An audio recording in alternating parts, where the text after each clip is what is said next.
Good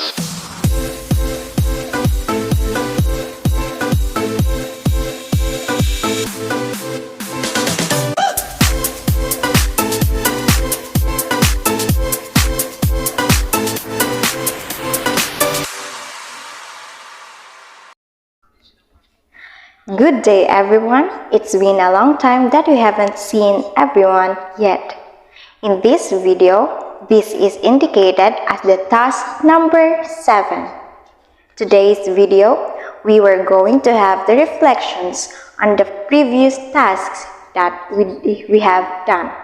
The task number 1, task number 2, task number 3, task number 4, task number 5, and task number 6. In this reflection, I would share my insights or what I have learned in this chapter from the task number 1 to task number 6. I am Joselle Sanchez Olpos, a BS Ed third year student from Norsu Mabinay campus. And now, we were going to explore my reflections.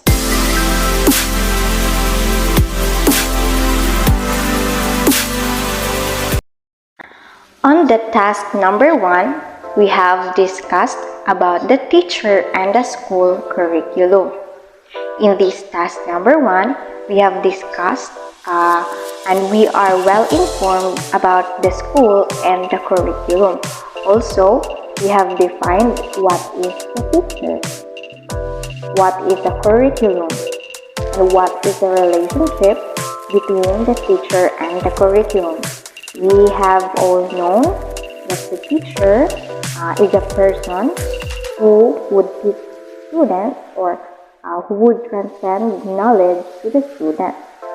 And what is the curriculum?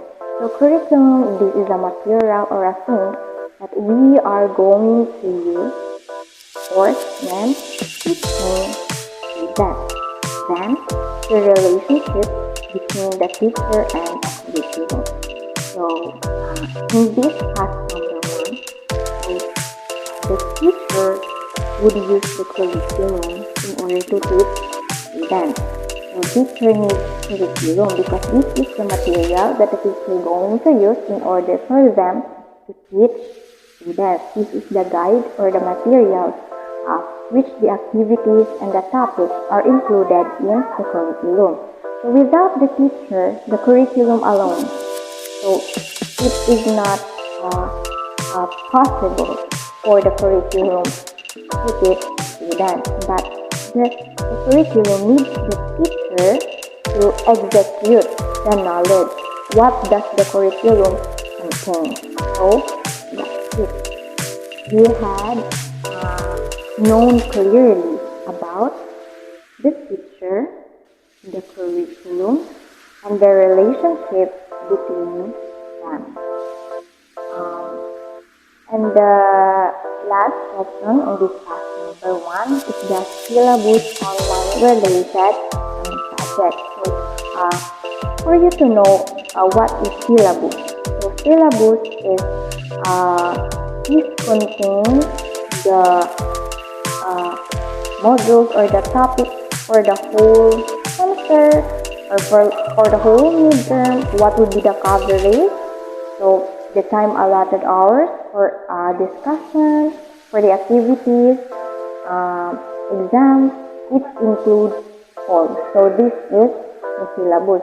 It just has a little differences, or I guess it is a bigger differences between the lesson plan, just like that, with the syllabus. So that's it.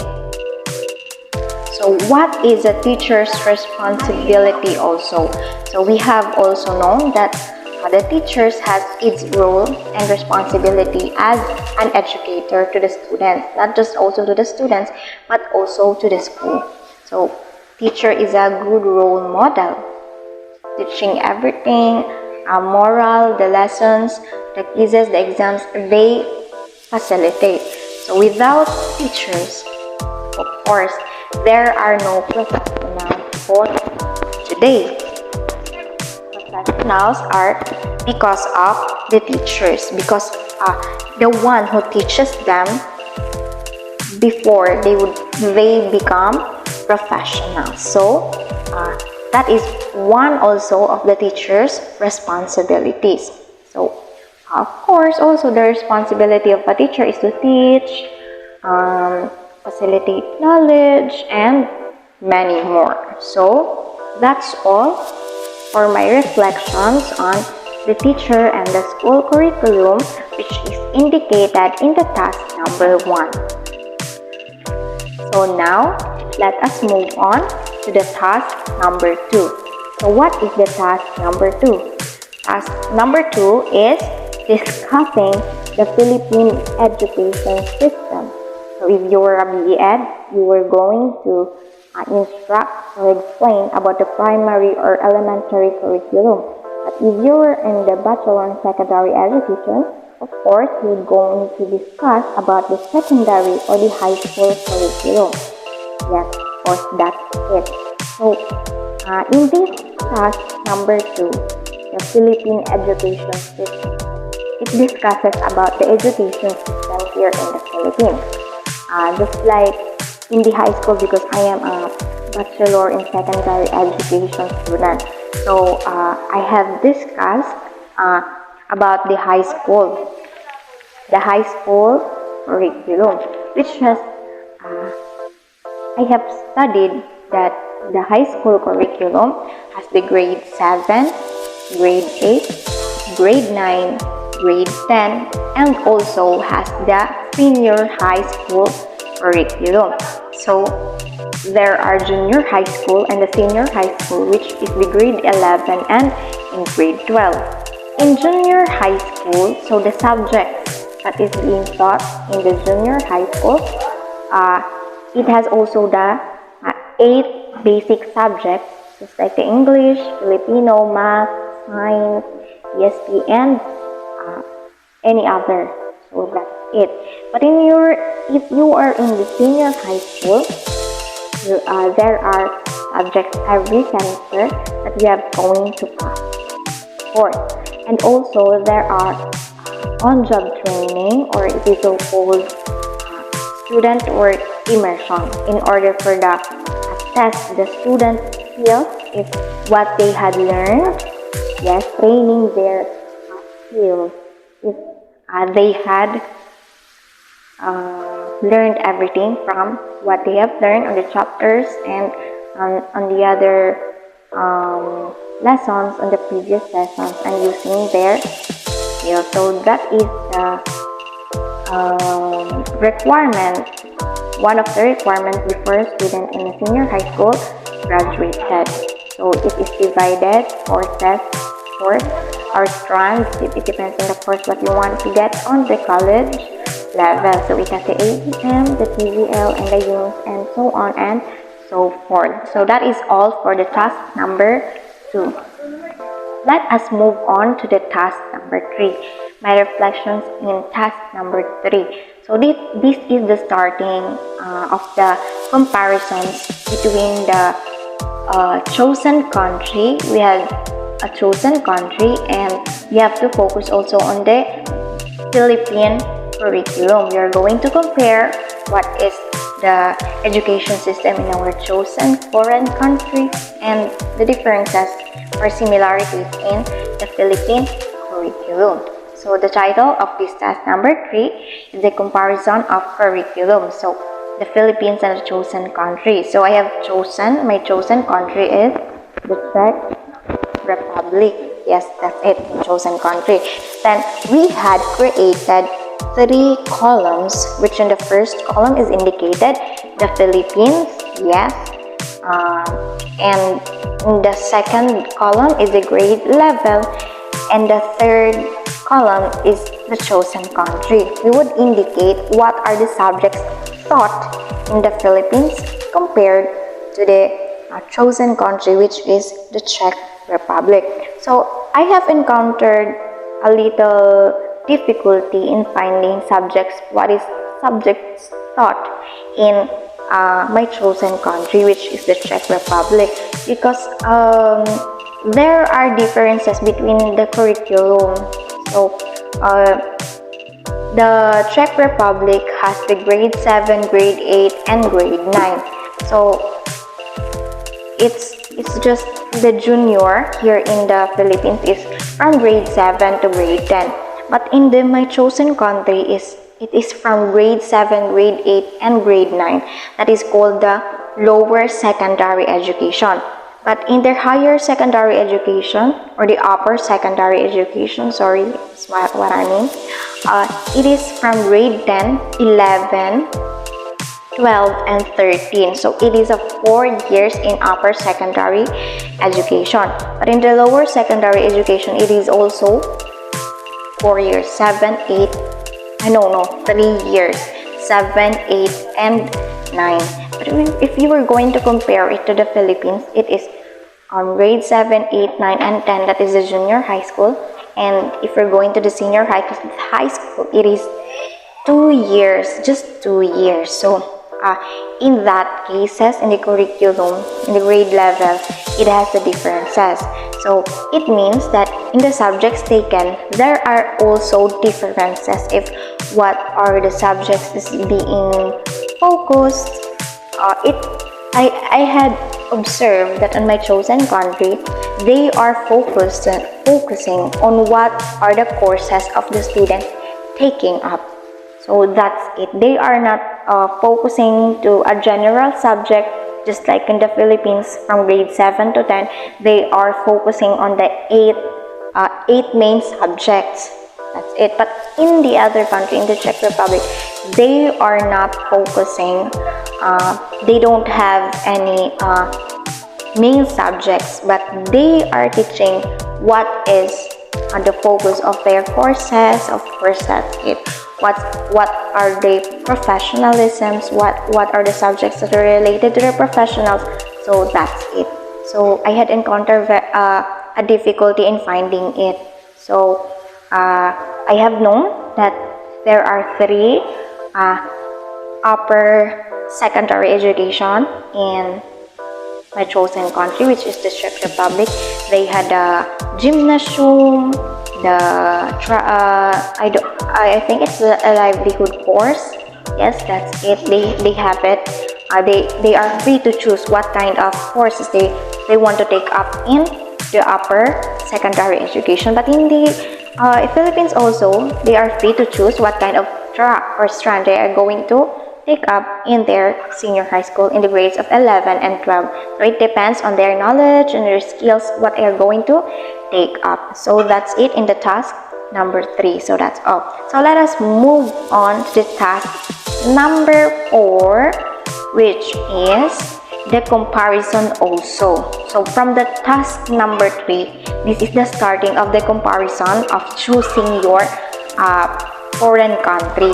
The comparison, what are the similarities and the differences between the Philippines and your chosen country. So this is the task number 4, the second time around that we're going to discuss the comparison and the differences or similarities in the Philippines and chosen country. So in this task, it is indicated that you're going to compare about the teacher qualifications here in the Philippines and my chosen country.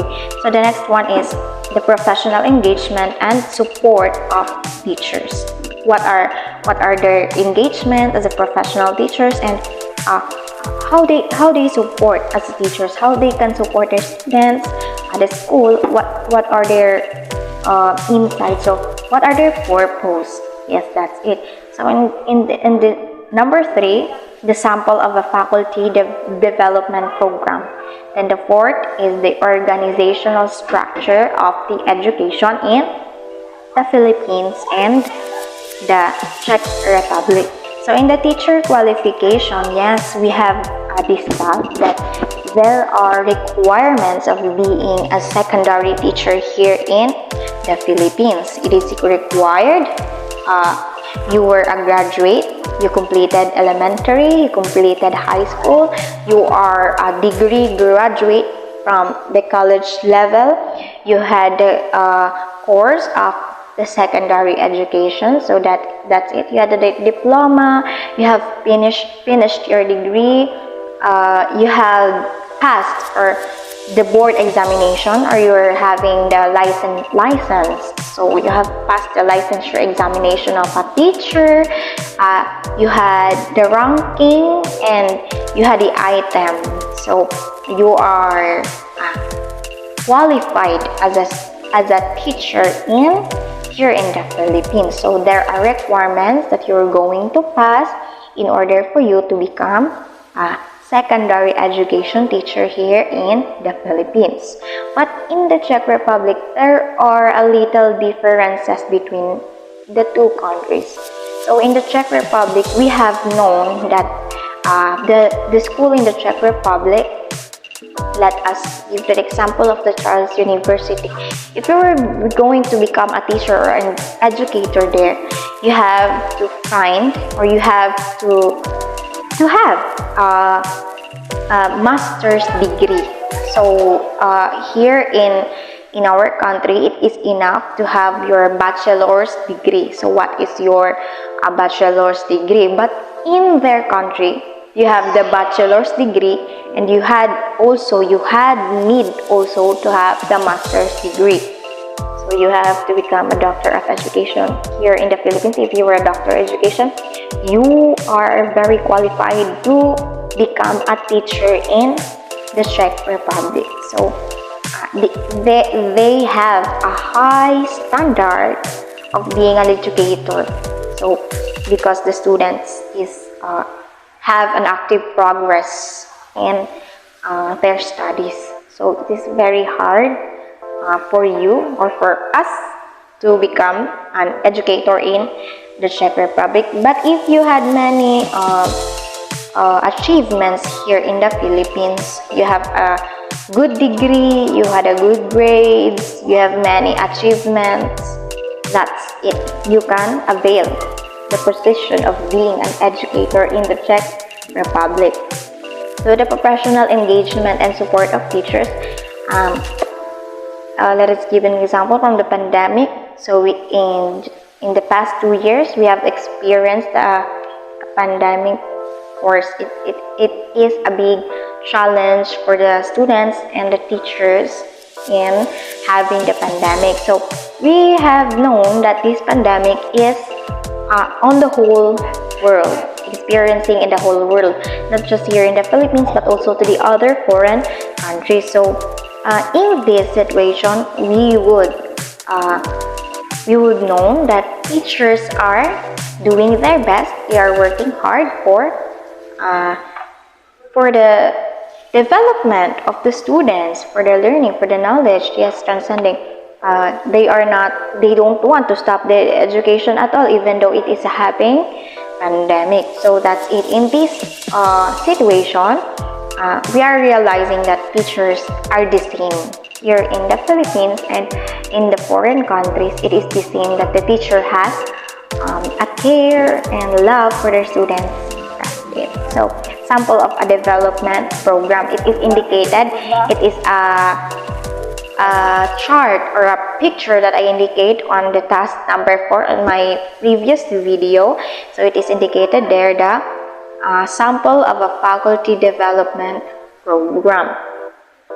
Then the organizational structure, that is for the number 4, organizational structure here in the Philippines and in my chosen country. It is also indicated who are the people which is has a relation in the education system in the Philippines, and also it's the branch of organizational structure, who are the persons has a relation in the educational system in my chosen country. So it has the names and the position, and also it is indicated on the organizational structure, the pictures of those persons. So it is indicated on my task number 4 video. You have, or if you want, you're going to check it again if you want to see it.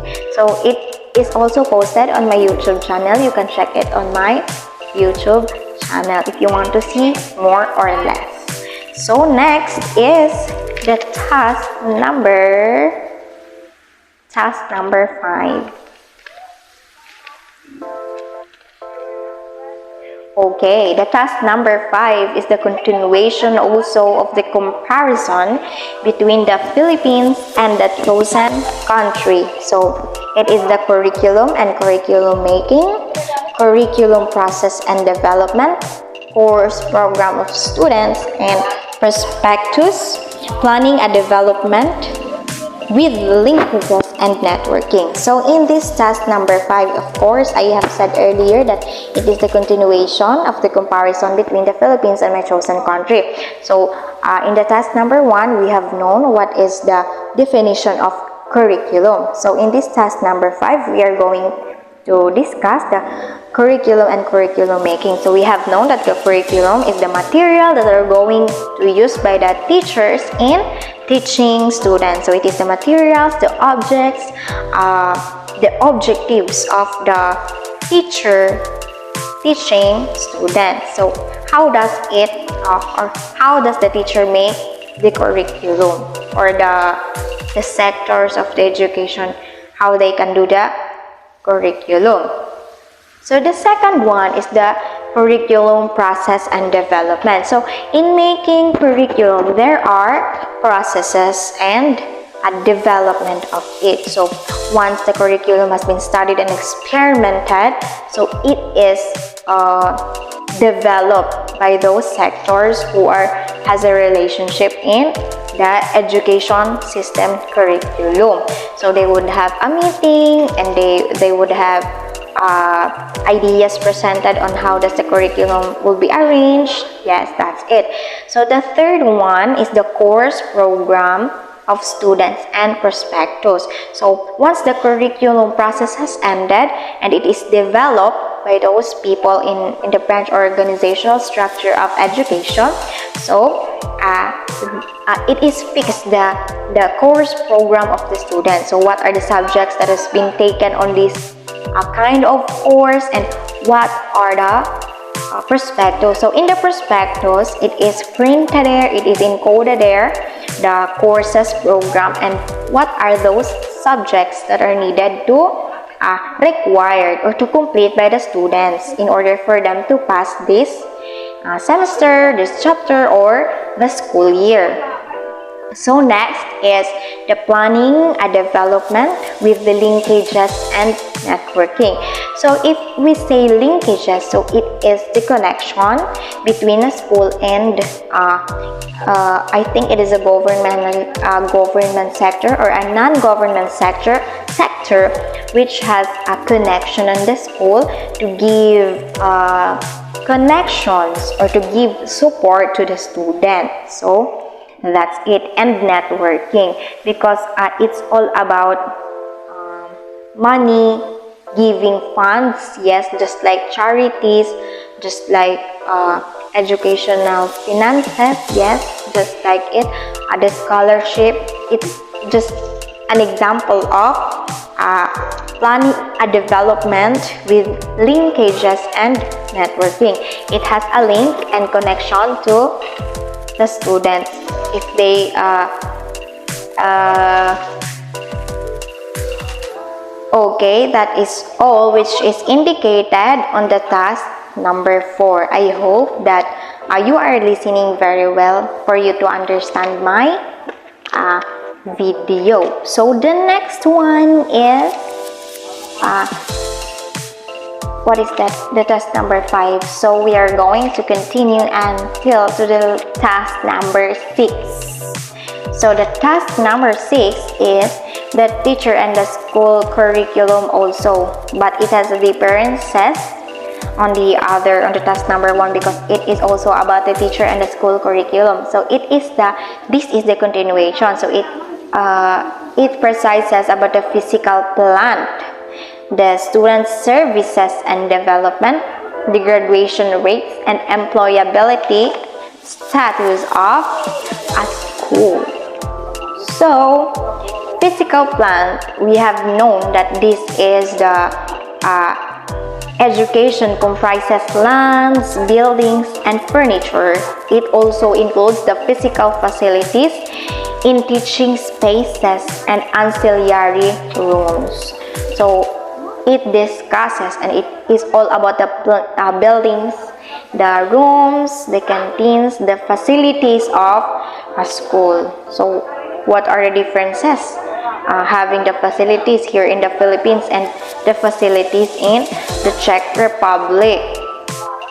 So the second one is the student services and development. What are the groups in a said university?